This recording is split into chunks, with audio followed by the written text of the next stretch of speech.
یہ بات کہنا نہیں چاہتا لیکن دل میں آ گئی ہے تو اب کہنا چاہتا. حدیث قصہ ہمارے ہاں حق ادا نہیں ہوتا.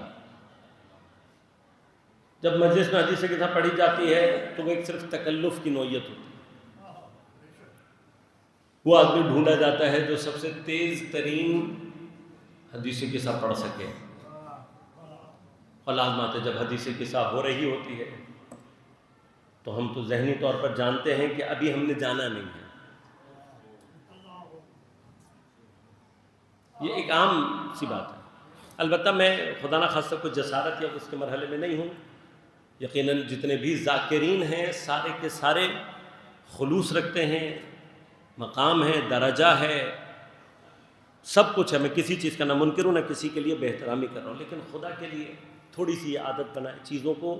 اب میں خود بھی شامل ہوں اس میں کہ ہمیں اپنی چیزوں کو ٹائم کے اعتبار سے منظم کرنے کی ضرورت ہے. ہماری بد نظمیاں بعض جگہوں پہ توہین کا باعث بنتی ہیں.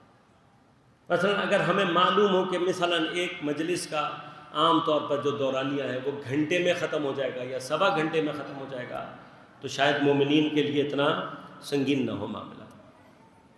لیکن مشکل یہ ہے کہ ہماری پڑھنے والے مجھ سمیت، میں اپنی بات سب سے پہلے کروں گا کہ ہماری بھی کوشش یہ ہوتی ہے کہ جتنا لمبا ہم مطالب کو لے جائیں. ضروری نہیں ہوتا 45 منٹ. البتہ میری اپنی ذاتی، اگر مجھ سے کوئی پوچھے تو میں کہوں گا بہترین دورانیہ مجلس کا 45 منٹ یہ بہترین ہے سائیکلوجیکل اعتبار سے بھی، اس لیے کہ 35 منٹ کے بعد دماغ کی کھڑکیاں سمجھنے کے لیے بند ہو جاتی ہیں. تو 35 منٹ کے بعد اگر آپ اپنی دانش کو کچھ سمجھا بھی رہے ہیں تو کوئی فائدہ نہیں ہے. لہذا میری اپنی کوشش یہ ہوتی ہے کہ 30 سے 35 منٹ کے اندر مطلب کو بیان کر کے اور مسائل شروع کر دوں.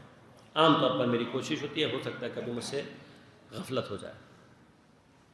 اسی طرح سے اگر ہم سوزخانی اور سلام وغیرہ کا دورانیہ بھی ایک مخصوص انداز میں رکھیں اور حدیث قصہ کو بھی پراپر طریقے سے انجام دیں تو صرف ایک نقطہ عرض کرنا چاہ رہا ہوں، یاد رکھیے گا یہ صرف حدیث قصہ کے اندر ہے کہ یہ پوچھا گیا کہ اس ذکر کو پڑھنے کی فضیلت کیا ہے. فرمایا کہ جب بھی کوئی ہمارے مومنوں چاہنے والوں میں سے زمین پر جمع ہو کر ہمارا یہ ذکر پڑھے گا، جب تک متفرق نہیں ہوگا ملائکہ اس کے اوپر استغفار کریں گے، اس کے لیے درود کریں گے. اب جو ہی حدیث قصہ کے بعد رہا ہے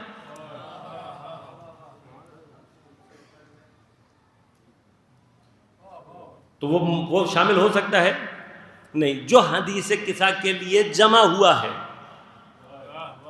جو مجمع حدیث قصہ کے لیے جمع ہوا ہے، اس کا حق یہ ہے کہ وہ اب اس کا مطلب یہ نہیں ہے کہ آپ مجلس ہی 2 گھنٹے کی کر لیں کہ فرشتے 2 گھنٹے استغفار کرتے رہیں.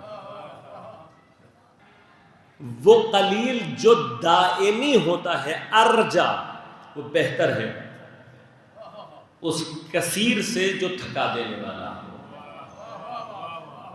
یہ حضرت امیر نے کہا ہے. ہمیں تھوڑی تھوڑی باتوں کو اگر ہم سمجھیں، اگر مثلا ہماری ایک عادت تربیت یہ بن جائے کہ 1 گھنٹے کے اندر ہم پوری مجلس کے سلسلے کو ختم کر دیں تو یہ تمام مومنین کے لیے ذہنی طور پر آپ کو پتا ہوگا اتنے بجے شروع ہوگی اتنے بجے ختم ہوگی. آپ دیکھ لیجیے گا اس کے فوائد اور اس کے آثار اور برکات خود بخود ہے. لیکن اس سے ہٹ کرے گا ہمارے معاشرے میں نہیں ہے اتنا. لیکن میں نے ایران میں کئی علماء کو دیکھا، کئی عرفاء کو دیکھا، خود میرے استاد حدیث قصہ کی نشست ہی الگ کرواتے تھے اور ان کا اہتمام یہ ہوتا تھا کہ وہ پہلے افراد کو دعوت دیتے تھے، کم از کم 14,000 صلوات پڑھواتے تھے، ہر معصوم کے نام پر 1,000 صلوات.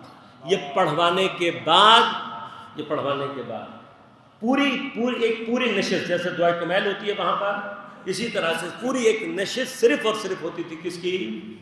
حدیث قصہ. جو آج تک ہم نے پاکستان میں ابھی تک کہیں یہ حق حدیث قصہ ایسے ہے کہ حدیث قصہ کو اس انداز سے برپا کیا جائے اور اس انداز سے پڑھا جائے.